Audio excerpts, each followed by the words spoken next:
It was a night like any other. The wind howled, leaves crunched under their feet. A group of friends dared to do the unthinkable, stood before the rusted gates of Blackwood Orphanage. It was a place of whispers and shadows, abandoned for years. They dared each other to enter. Max, ever the brave one, pushed the gates open. They creaked in protest. A shiver ran down Jenny's spine. Maybe this isn't such a good idea, she whispered. But the others, fueled by a potent mix of fear and excitement, were already moving towards the dilapidated building. They stepped inside. The air immediately felt heavy, cold. Dust particles danced in the faint moonlight, filtering through grimy windows. The only sound was the beating of their own hearts. The floorboards groaned under their combined weight. Each step was an echo in the silent hall. They walked deeper into the orphanage. Cobwebs clung to their faces like ghostly fingers. The air grew colder. A musty smell filled their nostrils, the scent of decay and long-forgotten memories. The hallway stretched before them, a gaping maw leading into the heart of the unknown. They reached a grand staircase. Its once polished banisters were now covered in dust and cobwebs. A single flickering light bulb cast long dancing shadows on the walls. "Do you hear that?" whispered Ryan, his voice barely audible. A low hum seemed to emanate from the walls themselves, a mournful, unsettling sound. They ascended the stairs, their heartbeats echoing their footsteps. The air grew thick with a palpable sense of dread. Whispers seemed to dance in the shadows, teasing them, taunting them.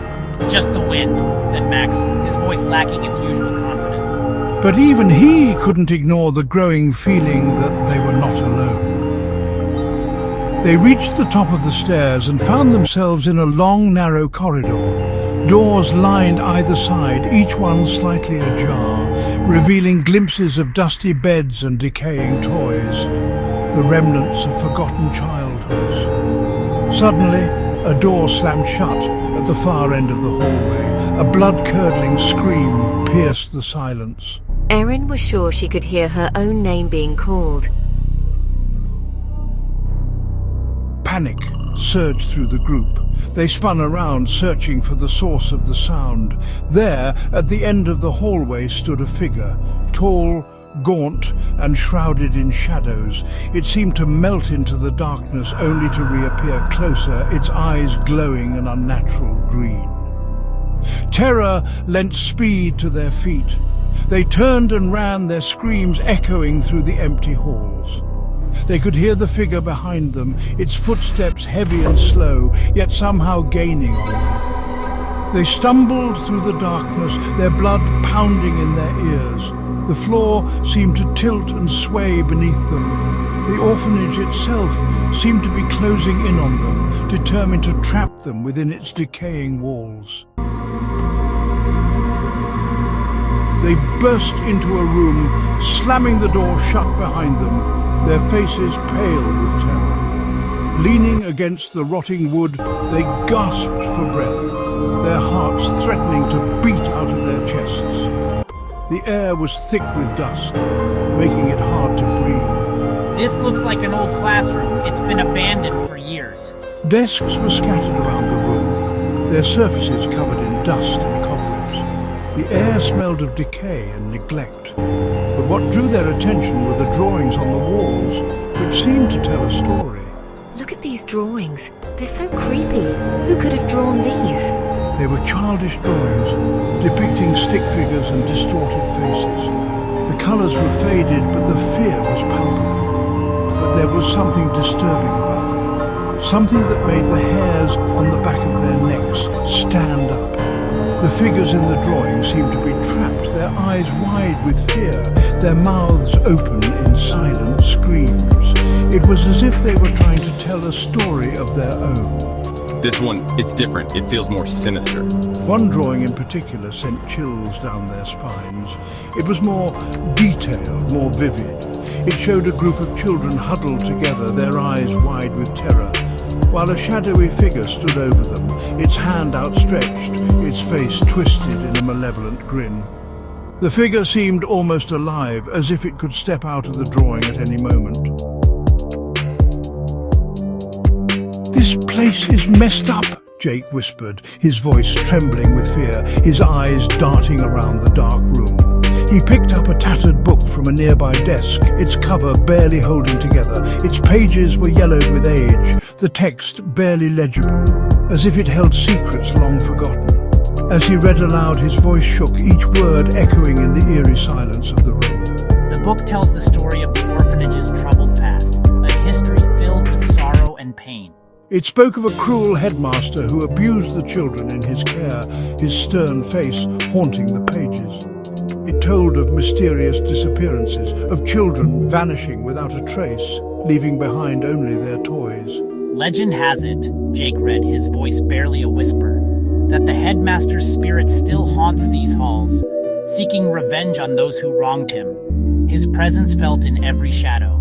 As he finished the last sentence, the sound of heavy footsteps echoed from the hallway outside, growing louder with each passing second. They froze, their blood turning to ice, fear gripping their hearts. The footsteps were slow, deliberate, and getting closer, each step a reminder of the orphanage's haunting past. The doorknob rattled, echoing through the silent hallway. Someone, or something, was trying to get in, the force behind the door growing stronger with each passing second. Erin felt a scream rising in her throat, but she bit it back, her terror giving way to a primal instinct for survival. She knew that making a sound could be the end of them. They had to get out of there, now. The urgency in the air was palpable, every second counted. They scanned the room, searching for an escape route, their eyes darting from corner to corner, desperate for a way out. There was a window on the far side of the room, its glass cracked and broken, offering a glimmer of hope amidst the chaos. It was their only chance, the only way to safety. Mark, his face pale but determined, darted towards the window, his heart pounding in his chest. He smashed the remaining glass with his elbow, ignoring the shards that cut into his skin, his focus solely on creating an escape route. He climbed through the opening, motioning for the others to follow, his urgency clear in his frantic gestures. "Go, go, go," he hissed, his voice urgent and filled with desperation. One by one, they scrambled through the window, their fear lending them an almost superhuman agility. Each movement was fueled by the adrenaline coursing through their veins. They didn't dare look back, knowing that hesitation could mean the difference between life and death.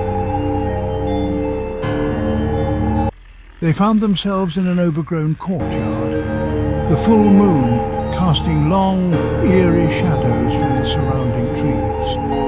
Thorns tore at their clothes, but they didn't stop running. They had to put as much distance between themselves and that accursed place as possible. But as they ran, they realized something was terribly wrong.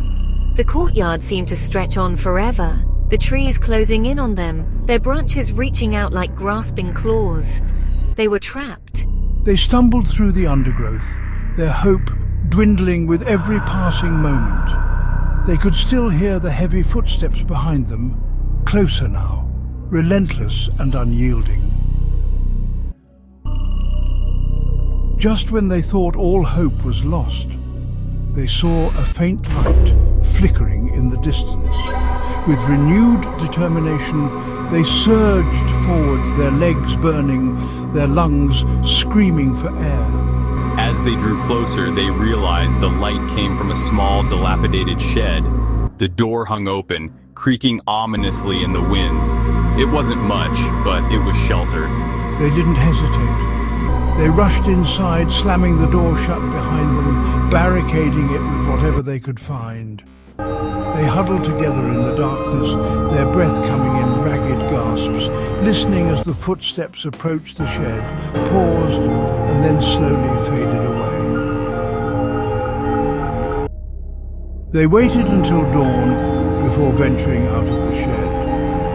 The sun was just beginning to rise, casting a warm glow over the dilapidated orphanage. They made their way back to the road, their steps slow and heavy. They never spoke of what they had experienced that night, but they knew deep down that they would never forget it. The orphanage held a dark power, a chilling secret that would forever haunt their dreams. As they walked away, Mark noticed something strange.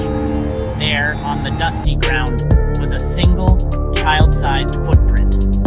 But it wasn't his, and it wasn't Aaron's or Jake's either. It was then that they realized the horrifying truth. They had escaped the orphanage, but something had followed them home.